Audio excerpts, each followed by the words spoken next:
Estamos de volta. Ontem foi comemorado o Dia Mundial do Câncer. E para marcar a data, o INCA, Instituto Nacional do Câncer, divulgou um estudo que identifica as principais necessidades dos pacientes que sobreviveram a essa doença. Em 2012, Raquel descobriu que tinha câncer no sistema linfático. Ela se tratou e não apresenta mais nenhum sintoma da doença. Uma das dicas de Raquel é contar sempre com o apoio de amigos e da família. O suporte das pessoas é tudo. Então, amigos, familiares, faz muita diferença. Mas, sobretudo, a gente ter certeza de que vai dar certo. Casos como esse de pessoas que venceram o câncer são cada vez mais comuns aqui no Brasil. Por isso, o INCA, Instituto Nacional de Câncer, fez uma pesquisa para descobrir quais são as necessidades desses pacientes. O levantamento indicou a expectativa de cura em 4 tipos de câncer. No de próstata, chega a 92%. No de mama, 75%. Na leucemia infantil, 66%. E no de colo de útero, 60%. A pesquisa revelou que depois de superar a doença, os pacientes precisam continuar recebendo uma atenção diferenciada. É fundamental que eles tenham acompanhamento médico, orientação nutricional e psicológica. Outro problema enfrentado por quem sobrevive ao câncer é conseguir uma vaga no mercado de trabalho. Por que demitir um paciente porque ele recebeu um diagnóstico de câncer? Ele tratou, ele está livre da doença, ele tem condição de voltar a trabalhar. Então, até esse tabu, esse estigma que o paciente enfrenta, é importante que a gente comece a discutir aqui no Brasil também. Com os números da pesquisa, o INCA vai elaborar novas políticas públicas para ajudar quem já concluiu o tratamento do câncer. Trabalhar de maneira organizada, estruturada, oferecendo esse contínuo de abordagem, desde a prevenção até o cuidado paliativo. Para a Sociedade Brasileira de Cancerologia, facilitar o acesso à rede pública é a melhor forma de enfrentar a doença. É uma questão da gente alocar sabiamente os recursos, colocar o sistema para funcionar com uma forma dinâmica e alinhada com os melhores paradigmas de tratamento. Para diminuir o tempo entre o diagnóstico e o tratamento contra o câncer, entidades de combate ao câncer tentam pressionar deputados a aprovarem uma lei que obriga o SUS a começar a tratar os pacientes em no máximo 30 dias. Em 2015, Dona Margarida foi diagnosticada com câncer de mama. Depois de passar por tratamento, hoje está curada. Mas a atenção médica demorou para começar. Foram 6 meses do diagnóstico até o começo do tratamento, feito pelo SUS. O SUS é complicado, porque hoje tudo tem que passar pelas UBSs. E nas UBSs você não tem um especialista. A importância do diagnóstico precoce faz toda a diferença. Leva a tratamentos menos invasivos e com mais chances de cura. Mas a realidade de quem depende do sistema público de saúde é outra. Dados do Ministério da Saúde do ano passado mostram que a média para receber o diagnóstico é de 81 dias. Atualmente, uma lei sancionada em 2013 garante a pacientes diagnosticados com câncer o tempo máximo de 60 dias para que o tratamento da doença seja iniciado pelo SUS.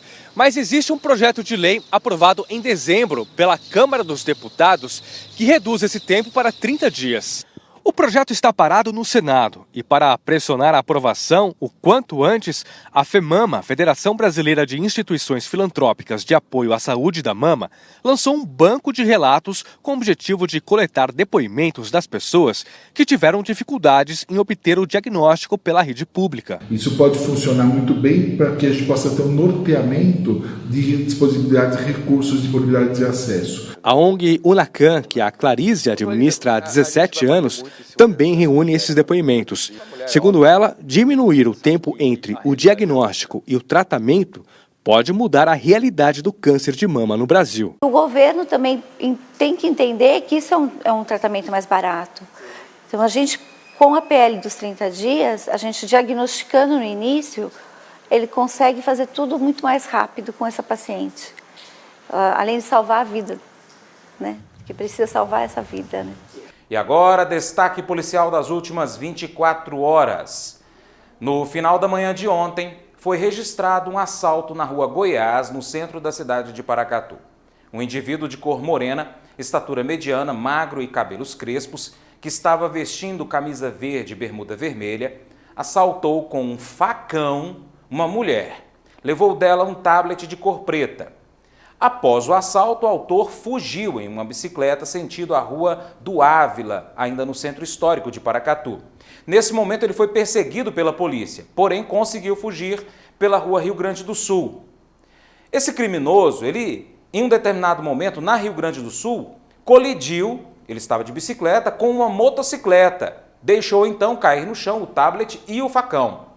Em virtude desse acidente, o dono da moto sofreu um pequeno corte na mão esquerda, que foi causado pelo facão. Olha o perigo. Em seguida, voltou a correr pela Rua Rio Grande do Sul, esse suspeito, e então os militares conseguiram alcançar o bandido e ele foi preso. O facão utilizado no crime havia sido furtado em um supermercado na área central de Paracatu, próximo ao local do assalto. O autor foi encaminhado à Delegacia de Polícia Civil e foi apresentado à autoridade policial.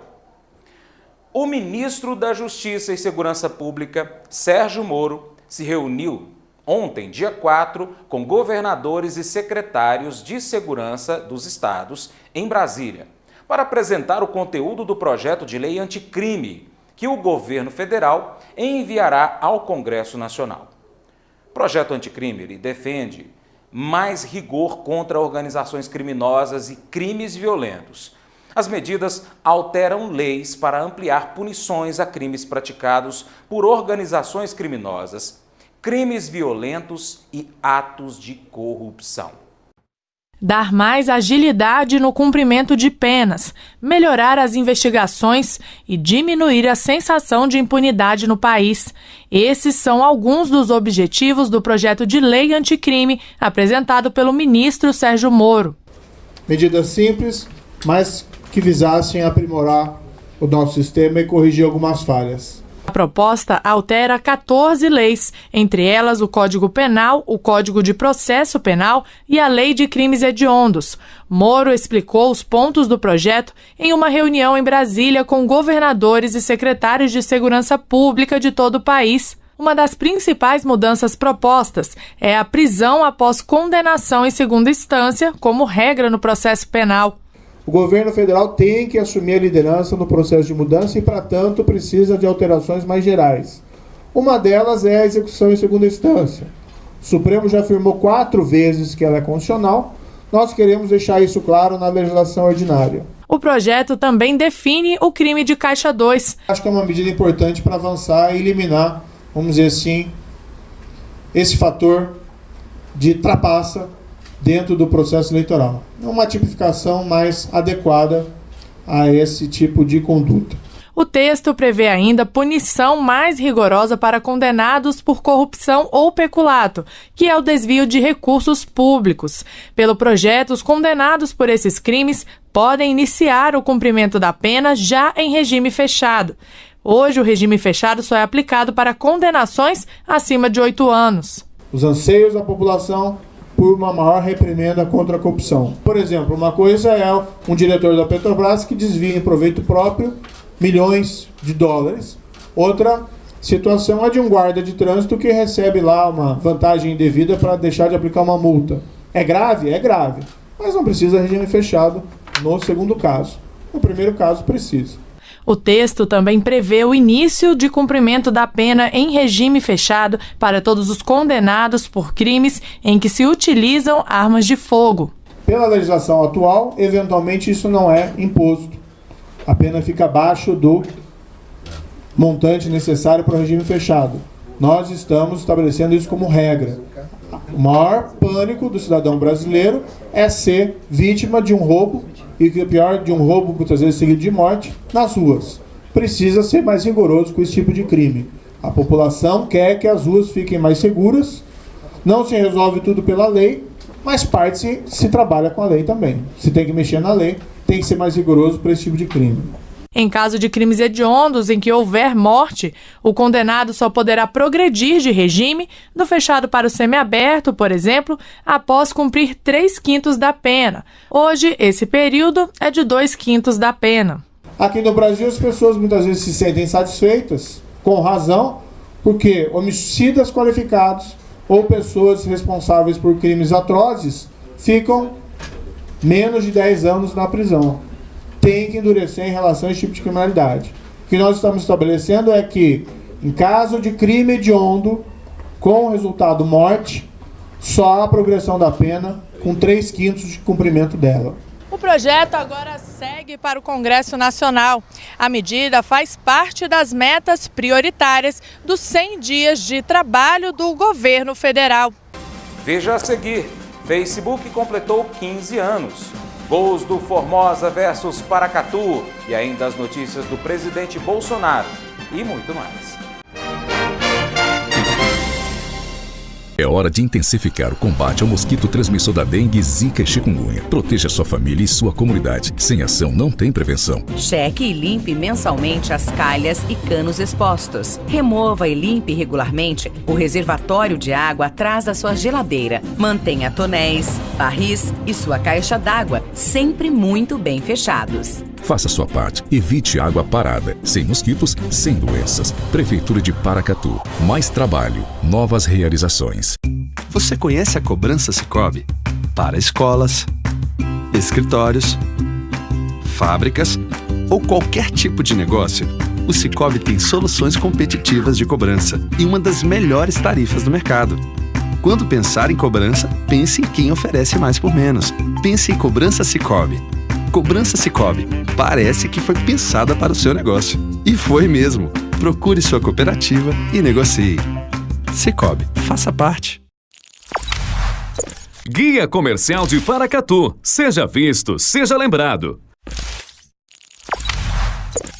Dinâmica Móveis e Papelaria, tudo em artigos de papelaria e uma linha completa em móveis para escritório. Rua Joaquim Murtinho, Centro, 3671-6389. Clínica Provida, especialidades médicas. A sua saúde é a nossa prioridade. Rua Doutor Almir Laor, Porto Adjuto, 540. Jockey Clube, 3671-1508. Fábrica de Biscoitos Vó Maria, biscoitos, bolos, pão de queijo e muito mais. Rua Salgado Filho, 147, Bela Vista, 3671-3566. Pamag Pré-Moldados, qualidade em primeiro lugar. Rua da Contagem, bairro Paracatuzinho, fone 38-3671-1032. Papelaria Exata, onde você encontra tudo em um só lugar. Avenida Olegário Maciel, 482 Centro, 3671-2233. A próxima parada da Expresso Planalto é um transporte ainda melhor para você. Entre as novidades que se encontram em fase de implementação estão a integração das linhas, na qual você pega 2 ônibus com uma só passagem, 8 novos ônibus para as faculdades, 2 ônibus extras para cobrir eventuais atrasos, cobradores em todas as linhas nos horários de pico e monitoramento por GPS. Expresso Planalto Paracatu, tudo de melhor para você. Guia Comercial de Paracatu. Seja visto, seja lembrado. Juliana Modas. Moda feminina, masculina, praia, modinha, perfumes, cosméticos, produtos eróticos e bazar. Loja com 20 a 60% de desconto. Avenida Quintino Vargas 310, no Paracatu Shopping. Laboratório Carlos Chagas, 46 anos de excelência e qualidade. Referência em análises clínicas, exames laboratoriais e toxicológicos. Atendemos a convênios. Descontos especiais para SUS e Faculdade Atenas. Lojas Avenida. Ofertas imperdíveis com vantagens no nosso cartão Clube Mais. Lojas Avenida. Confecção, calçados e cama, mesa e banho. Avenida Olegário Maciel 810. Eletroneiva, a mais tradicional loja elétrica de Paracatu. Temos tudo em materiais elétricos, padrões CEMIG, luminárias, duchas e acessórios em geral. Rua Josino Valadares, 131 Centro.